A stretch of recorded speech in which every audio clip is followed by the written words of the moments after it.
either that's working in your community and with the folks that you work with, or for yourself. And maybe if anyone wants to jump in first. Sure.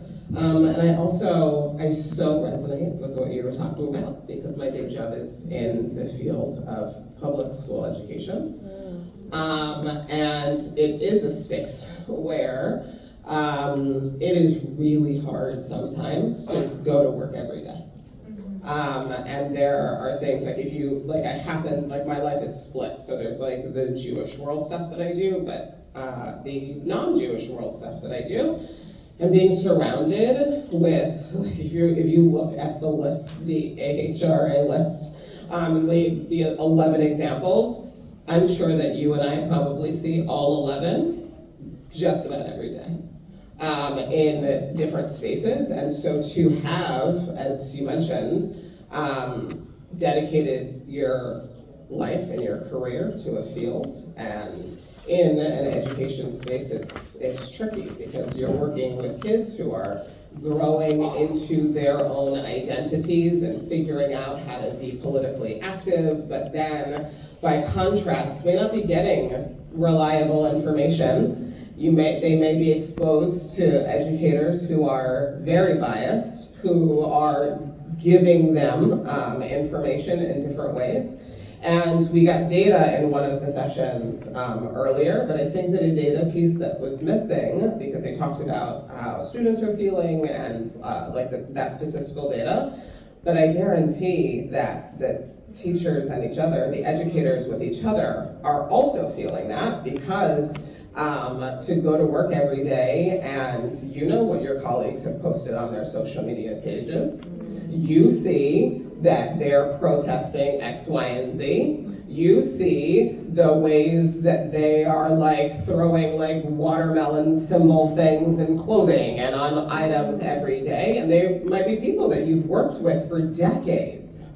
And that also eats away at you and makes it really hard to show up, not just as just a person, like just going in, but also like a leader in a space. And to have to navigate having to go around, as a school leader, if there are teachers in my school who have particular political leanings, I have to still be fair and balanced and go in and observe their classes and be like neutral when that might not be how I'm feeling, particularly when certain things happen in the news. And I just know that the way that feels going in after that is really heavy, and like having to split and like not wanting to retreat, but also needing to not retreat because that's just not the nature of the job.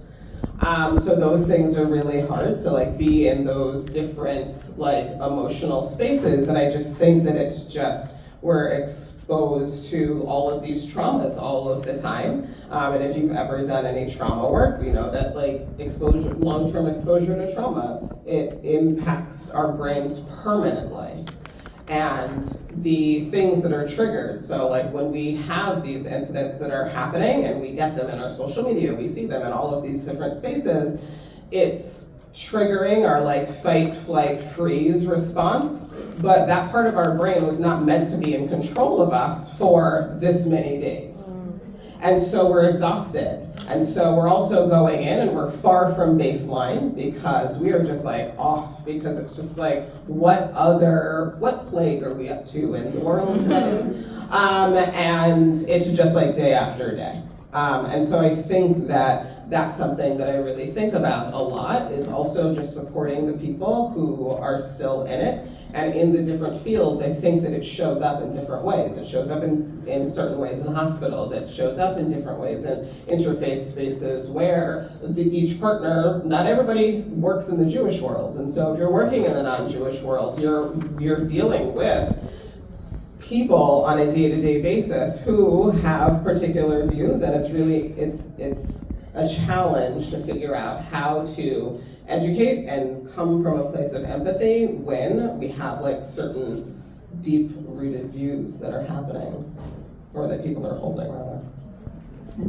Thank you, Heather.